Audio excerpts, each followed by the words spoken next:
Welcome back, everyone, for another deep dive.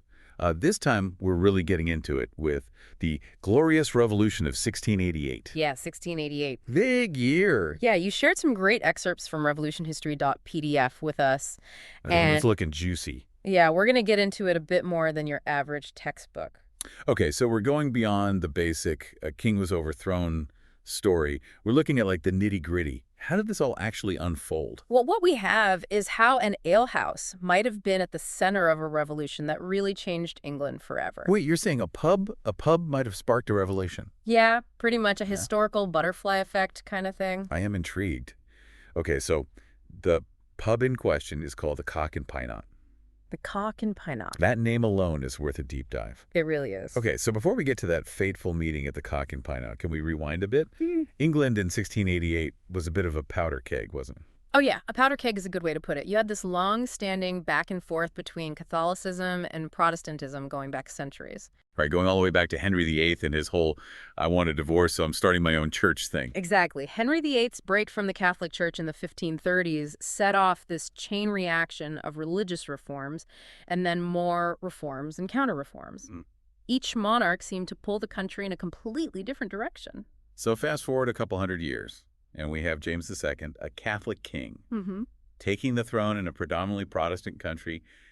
That just seems like a recipe for disaster. It was, and it didn't help that James II was a big believer in the divine right of kings. The divine right of kings. Basically, this idea that the king is only answerable to God, not to Parliament, not to the people. Oh, so not a fan of sharing power?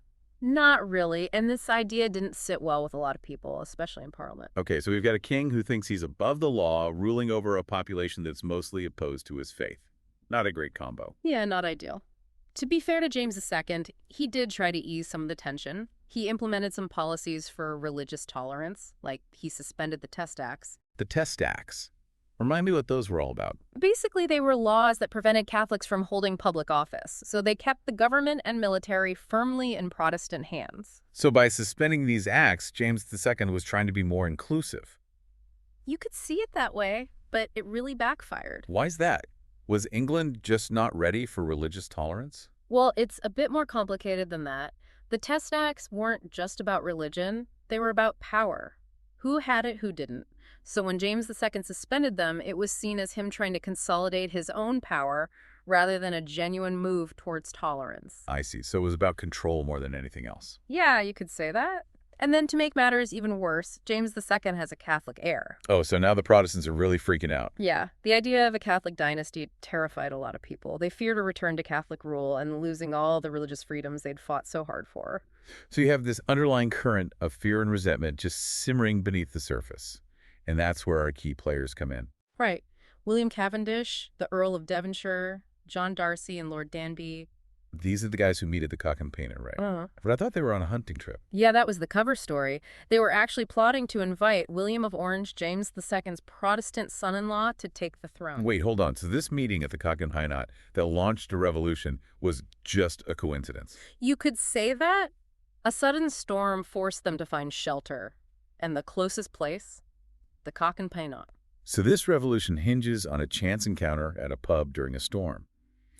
It's incredible how random events can shape history. It is. It really is. So there they are, huddled inside the Cock and Pie Knot, shielded from the storm and prying eyes, and they draft the invitation that sets the whole glorious revolution in motion. Okay, so we've got a country on edge, a king clinging to power, and a secret plot brewing in a pub. What happens next?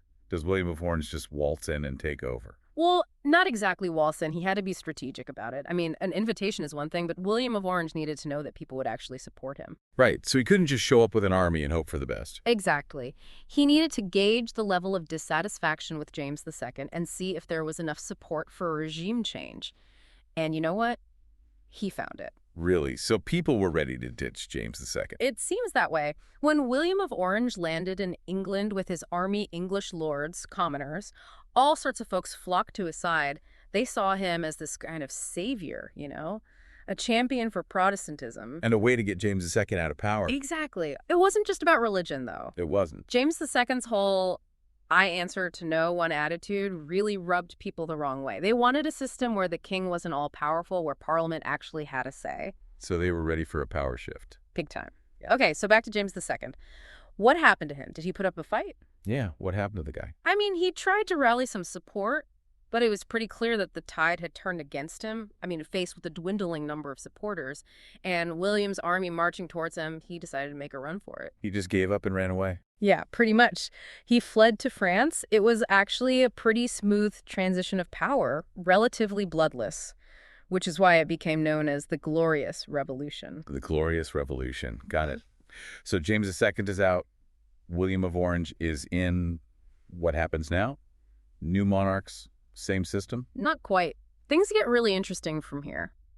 The Glorious Revolution wasn't just about swapping out one royal family for another. It was about something bigger. Way bigger. It was about completely changing the power dynamic between the monarchy and parliament. So less about the king, more about parliament. Exactly. It was about establishing parliamentary supremacy. Parliamentary supremacy. Yeah, it sounds important, right? I mean, it sounds like it should be on a T-shirt or something. Yeah. But break it down for me. What does parliamentary supremacy actually mean? In a nutshell, it means that parliament, the elected representatives of the people, have the ultimate authority. Not the king. Nope. And to make sure this new power structure stuck, they passed a whole bunch of laws that basically changed the rules of the game. So they rewrote the rule book. Okay, so tell me about these new rules. What kind of laws are we talking about? Well, first up, you have the Bill of Rights. This was huge. Basically, a list of things the monarch could no longer do. Like what? Give me some examples. Okay, so the monarch couldn't suspend laws passed by parliament, couldn't impose taxes without parliament's consent, and they couldn't just raise an army whenever they felt like it. They needed parliament's approval. So no more tyrannical kings just doing whatever they wanted. Yeah, that was kind of the point. The Bill of Rights also guaranteed free speech in parliament and said no more cruel and unusual punishment. So it was about protecting individual liberties too. Absolutely. It was a major turning point for England, shifting the power from the monarchy to parliament. And to make sure future monarchs understood the new rules, they passed something called the Coronation Oath Act. The Coronation Oath Act. Yeah, basically every new monarch had to swear an oath during their coronation ceremony, promising to uphold the Bill of Rights. No pressure. Right. But what about the whole religious tension thing? Remember, that was a big part of the problem. Yeah, did these new laws do anything to address that? Well, they passed the Toleration Act, which gave some religious freedom to Protestant dissenters. Dissenters. Yeah, people who didn't follow the Church of England. It wasn't perfect, though. It didn't include Catholics or Unitarians. So still some work to do on the tolerance front. Definitely. But it was a step in the right direction. Okay, so the monarchy has less power. Yeah. Individual liberties are getting some attention. What about Parliament? Did they get any new perks? Oh, yeah, for sure. They passed the Triennial Act, which said that Parliament had to meet at least once every 3 years. So the monarch couldn't just ignore them. However, And then there was the Mutiny Act, which gave Parliament control over the standing army. so the king couldn't just use the army for his own purposes? Exactly. These Yeah. acts really limited the monarch's power. Wow. Okay. So we've covered a lot of ground here. A secret plot, a revolution, a whole new system of government. But what about that pub where it all started? The Cock and Pino. Did it become some kind of national landmark? Well, funnily enough, there's a connection to the Whittington family crest. The Whittington family. Yeah, their family crest is associated with the area where the Cock and Pino stood. And guess what's on it? I don't know. A crown. A scepter. Nope. A cock and a magpie. A Pino? You're kidding. It's like they immortalized the pub's role in the revolution right there on their family emblem. That's amazing. Okay, so we've got this random meeting in a pub that sparks a revolution, leads to a complete overhaul of the English government. Yeah. But how does all of this connect to us today? Why should we care about some old laws and power struggles from centuries ago? Well, it's easy to think of the Glorious Revolution as just this thing that happened in England, but it actually had a much bigger impact. Really? Like how so? It was like this massive ripple effect that went across Europe and beyond. You have to remember, back then, absolute monarchy was still the norm. Right, so kings had all the power. Pretty much. Yeah. So when England successfully challenged that idea and put limits on the monarch's power, well, other countries started to take notice. So it was like England accidentally started a trend. Kind of, yeah. It showed the world that there was another way to do things. That a system could exist where power was more balanced and the people had more of a say. Interesting. So were people in other countries just like reading about English law and being like, hey, we want that too? I mean, there were definitely books and pamphlets circulating, spreading the word. But it was more than just that England became this real-life example of a constitutional monarchy in action, and it worked. So it wasn't just theory, it was actually happening. Exactly, and that made a huge difference. People could actually see the benefits of a system where the monarch wasn't all-powerful.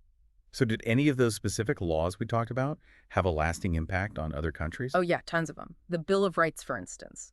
The ideas in there, like freedom of speech protection from cruel and unusual punishment, the right to petition the government, those ideas spread like wildfire. So these really basic principles of individual liberty, they came from England. Well, they were certainly popularized by what happened in England.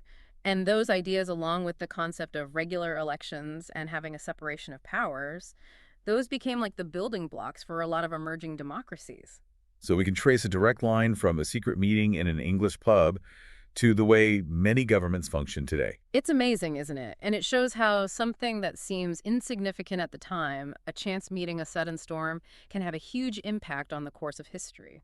So the Glorious Revolution wasn't just a one-off event. It was like a culmination of everything that came before it, and it had these massive repercussions that we're still feeling today. Right on. It's like a domino effect. And it speaks to that human desire for freedom and self-determination that's been a constant throughout history. You know, it makes me wonder about the everyday people who were alive back then.